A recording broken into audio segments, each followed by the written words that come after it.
नमस्कार प्यारे साथियों, मैं राहुल सर आप सभी का स्वागत करता हूं। हम फिर से हाजिर हैं इतिहास के नए एपिसोड के साथ। हम लोग आज देखने वाले हैं मेसोपोटामिया की सभ्यता और मेसोपोटामिया की सभ्यता के ऊपर चर्चा करने वाले हैं। मेरा मोटो वही है कि प्रश्न वही जो एग्जाम पूछे, तो हम उसी प्रश्न को कराते हैं जो एग्जाम में आने की संभावनाएं बनती है। तो चलिए हम मेसोपोटामिया की सभ्यता के बारे में बताना चाह रहे हैं आपको और समझाने जा रहे हैं आपको। तो देर न करते हुए आज की क्लास को हम शुरू करने वाले हैं। तो आइए देखिए क्या लिखा हुआ है आपको। मेसोपोटामिया की सभ्यता, मेसोपोटामिया की सभ्यता।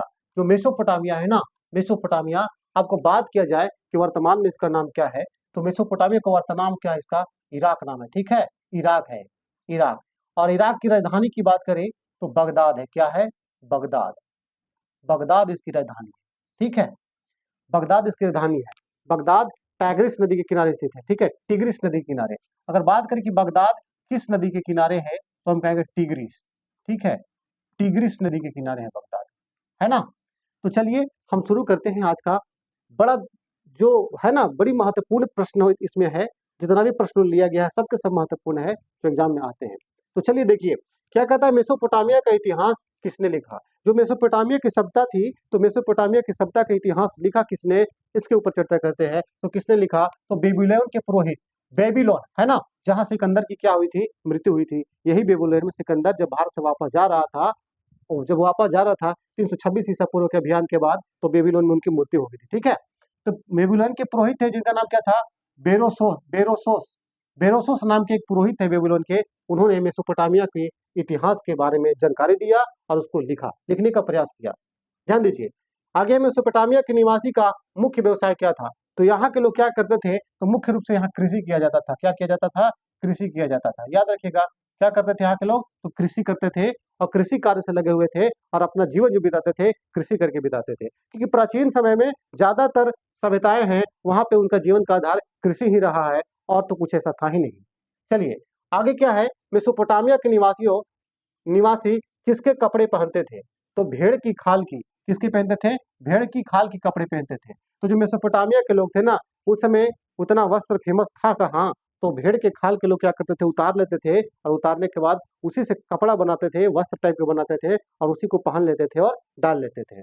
चलिए आगे देखिए, एक व्यवस्थित लेखन पद्धति के विकास सबसे पहले कहाँ निवासियों ने लिखा था। कह रहे हैं कि एक व्यवस्थित लेखन पद्धति, माने एक व्यवस्थित करके लिखा हुआ पद्धति का विकास सबसे पहले कहाँ के निवासियों ने किया था, तो मेसोपोटामिया के निवासियों ने किया था। ठीक है ना, मेसोपोटामिया को हम सुमेर भी कहते हैं। क्या कहते हैं? सुमेर की सभ्यता भी बोलते हैं मेसोपोटामिया को। ठीक है, तो मेसोपोटामिया के लोगों ने किया था, है ना, वहां के निवासियों ने किया था। मेसोपोटामिया की सभ्यता का विकास किस नदी के किनारे हुआ था, जो बहुत ही महत्वपूर्ण प्रश्न है और बार बार पूछने की संभावनाएं बनती रहती है। तो दजला एवं फरात नदी, दजला एवं फरात नदी दो ऐसे नदी हैं जहां जिसके क्षेत्र में मेसोपोटामिया की सभ्यता क्या थी, विकसित थी। ठीक है, इन्हीं क्षेत्र में मेसोपोटामिया की सभ्यता विकसित थी। मेसोपोटामिया का अर्थ क्या होता है, मेसोपोटामिया का अर्थ क्या होता है, तो नदियों के बीच की भूमि, नदियों के बीच की भूमि। अभी भी आपको बात बताया कि मेसोपोटामिया कहाँ फैला हुआ था, तो दजला और फरात नदी के बीच में, यानी दो नदी थी, दजला और फरात।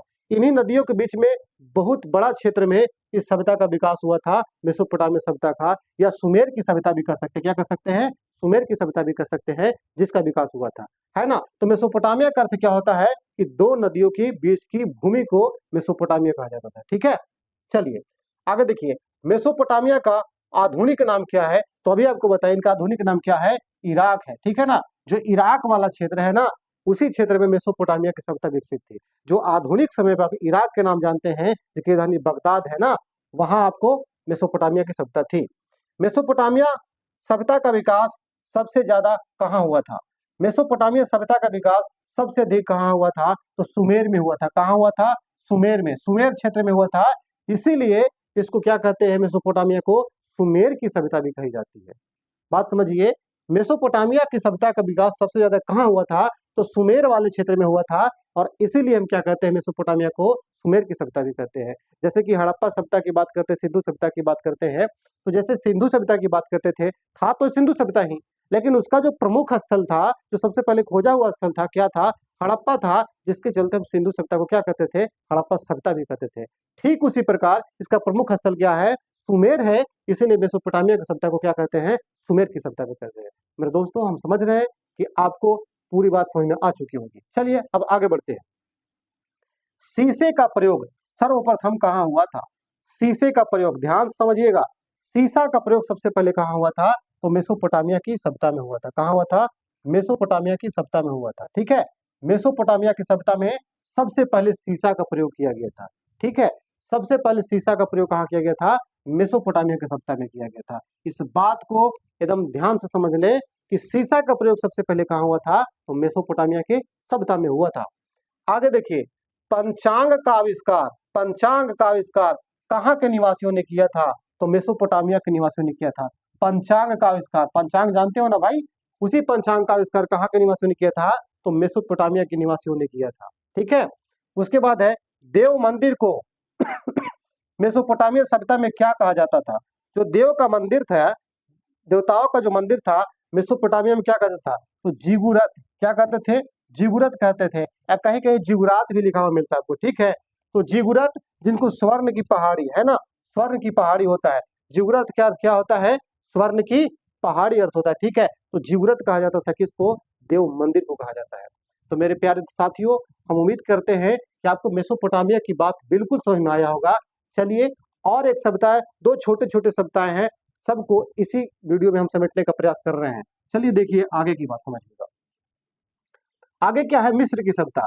थोड़ा सा छोटा सा सभ्यता है, इसको भी बता देते हैं जहां से महत्वपूर्ण प्रश्न बनते हैं। मिस्र की सभ्यता, तो सबसे पहले बात, मिस्र की राजधानी कहाँ है बताइए? तो मिस्र की राजधानी है काहिरा। मिस्र की राजधानी काहिरा किस नदी के किनारे है? तो नील नदी के किनारे बसा हुआ है। ठीक है, चलिए ध्यान दीजिए।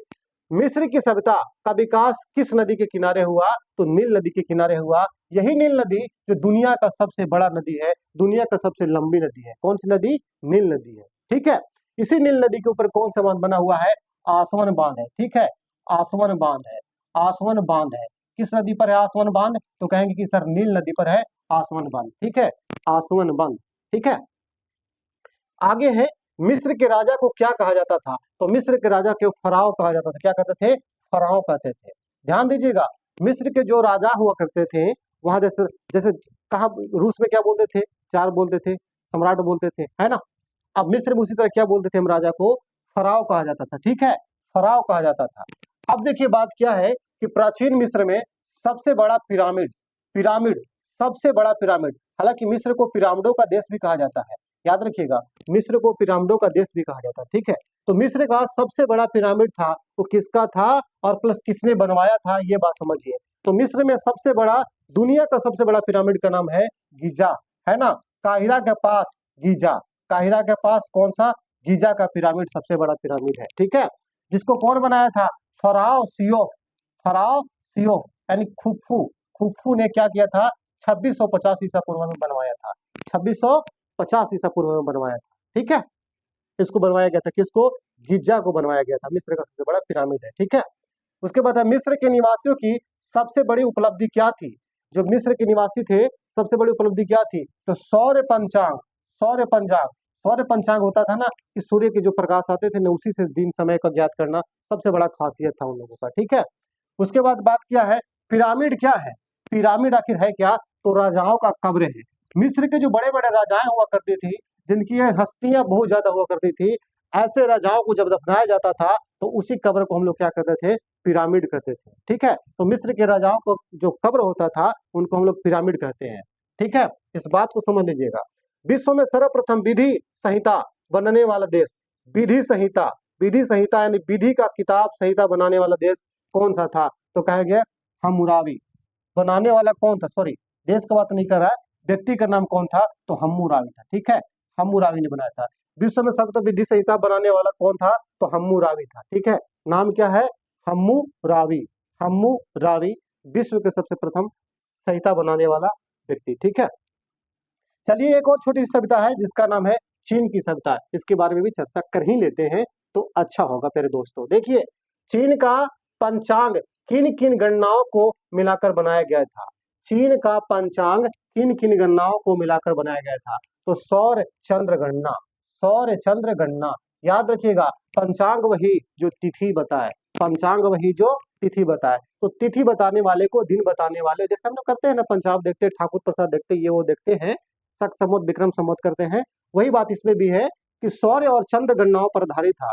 जो चीन का पंचांग था वो सूर्य और चंद्र दोनों के ऊपर आधारित था। ठीक है, उसके बाद है पतंग उड़ाने की कला किस देश में सर्वप्रथम विकसित हुई थी? तो जो पतंग उड़ाने की कला था वो सबसे पहले कहाँ विकसित किया गया था? तो चीन में विकसित किया गया था। और यहीं से पूरे विश्व में धीरे धीरे खास करके भारत में क्या हुआ कि चीन जो है ना भारत का पड़ोसी है, तो वहां से पतंग उड़ाने की कला कहीं चली आए तो भारत में चली आए और यहाँ के लोग पतंग उड़ाने में बहुत आगे निकल गए। ठीक है, अब देखिए चीन का बिस्मार्क किसे कहा जाता है? चीन का बिस्मार्क किसे कहा जाता है? तो सी हुआंग टी को, सी हुआंग टी को, सी हुआंग टी को चीन का बिस्मार्क कहा जाता है। सी हुआंग टी को चीन का बिस्मार्क कहा जाता है। ठीक है, आगे प्रश्न है, चीन की प्राचीन सभ्यता को, चीन की प्राचीन सभ्यता को किस नाम से पुकारते हैं? किस नाम से पुकारते हैं? तो पीली नदी घाटी सभ्यता, पीली नदी घाटी सभ्यता। क्योंकि जो चीन की सभ्यता थी नी पीली नदी के क्षेत्रों में फैली हुई थी। पीली नदी है जो चीन में बहती है। ठीक है, तो पीली नदी के जो क्षेत्र था ना उसी के क्षेत्र में बसा हुआ था, इसीलिए चीन की सभ्यता को हम पीली नदी घाटी सभ्यता भी कहते हैं। जैसे क्या होता था, सिंधु सभ्यता है तो किस नदी के बसा हुआ था? तो सिंधु नदी किनारे, इसलिए उसको सिंधु घाटी नदी सभ्यता भी कहा जाता था। ठीक इसी प्रकार ये भी है। आगे बात समझिए, चीन की बड़ी दीवार का निर्माण किसके शासनकाल में पूर्ण हुआ था? विश्व की सबसे लंबी दीवार, बड़ी दीवार की बात आता है तो चीन की दीवार कहते हैं, है ना?